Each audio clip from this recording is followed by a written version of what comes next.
Happy birthday. তুই emotional হয়ে গেছিস, তোর চোখটা ছলছল করছে, ছলছল করছে। তো গাইস এখন প্রায় রাত কটা, এখন 11:40 মতো বাজে।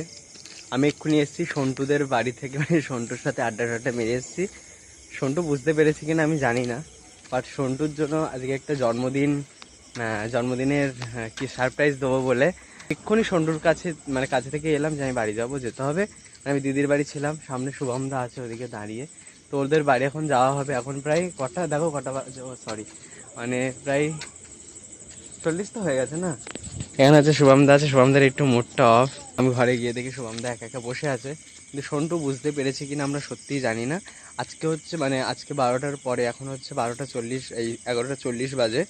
আর সন্টুর জন্মদিন হচ্ছে 12টার পরে, কিন্তু সন্টুর কাছে আমি এমন অ্যাক্টিং দেখিয়ে রেখেছি যে আমি কিছুই করবো না। ওর জন্য আশা করি বুঝতে পেরেছে হয়তো। তো ওর কাছ থেকে বেরিয়ে গেছি, শুয়ে পড়বো, এ করবো, এটা ওটা, বা শুভমদার অজুহাত দিয়ে আমি বেরিয়ে গেছি, কারণ ওরা আড্ডা মারছিল। ওরাও এক্ষুনি ফোন করে দেখলাম, শুনলাম যে চলে গেছে।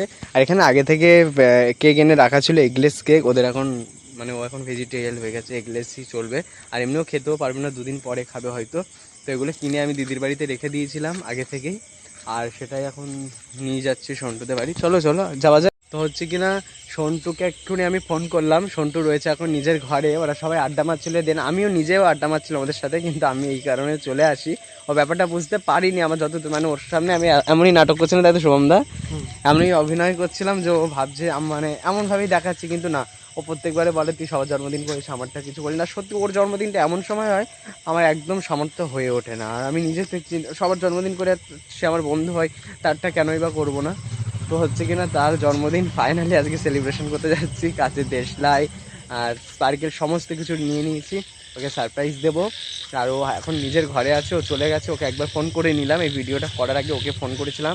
আমি ওকে বললাম যে আমি ভাগনার কাছে শুয়ে আছি, আমি কথা বলতে পারবো না। আমার শুভমদার কথাও জিজ্ঞেস করেছে, আমি বললাম শুভমদা একটু স্যাড হয়ে আছে, মনটা খারাপ। তো হচ্ছে কিনা আমি বলেছি যে উনি বাড়িতে শুয়ে পড়েছে। হ্যাঁ, ও বিশ্বাসও করে নিয়েছে আমাকে, এমনি খুব বিশ্বাস করে। তো তা যাই হোক, চলো তোমরা সমস্ত কিছু দেখবে, পরে সমস্ত কিছু দেখতেই পাবে। তো গাইস সন্টুর বাড়ির এখানে এসে প্রায় 10 মিনিটের বেশি হয়ে গেলো, তাই তো 10 মিনিটেরও বেশি হয়ে গেল দাঁড়িয়েছে। আমি শুধু ভাবছি যে ও কোথাও থেকে দেখতে না পাই, ওকে ঝুঁকি মেরে যদি দেখে নেয় তো প্ল্যানটাই আমাদের ভেস্তে যাবে। তো যাই হোক, ওর বাড়ির সামনে আছি, ওর বাড়িতে যাবো। সো গাইস এক্ষুনি যদি কেকটা উল্টে যায় ওর ডাব্বা হয়ে যাবে। সন্টু, এই সন্টু, সন্টু খোল।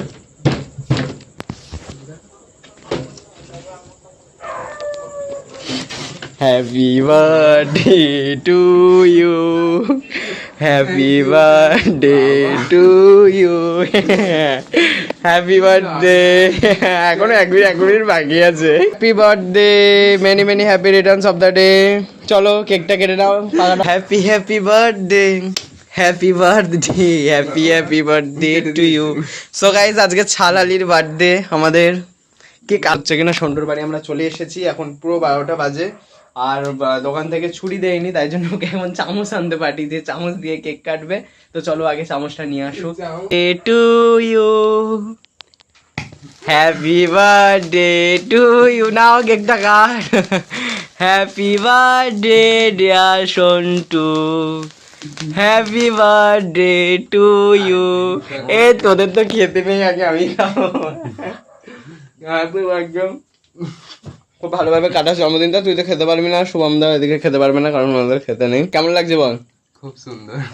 খুশি হয়েছিস? দেখ আমি সবার জন্মদিন বিয়ে করি না, কি তোরটা করিনি। তুই এমন সময় থাকিস, আমার টাকা পয়সা থাকি না ভাই। আমি কিছুই ভাবিনি। তুই ইমোশনাল হয়ে গেছিস, তোর চোখটা ছলছল করছে। হ্যাঁ আমি জানি উইশ করবে, এসএমএস করবে, আমি কি করে জানি? এখানে এই ওর চোখগুলো দেখো ছলছল করছে, একটু স্যাড ইমোশনাল হয়ে গেছে, কাঁদছে ভাই।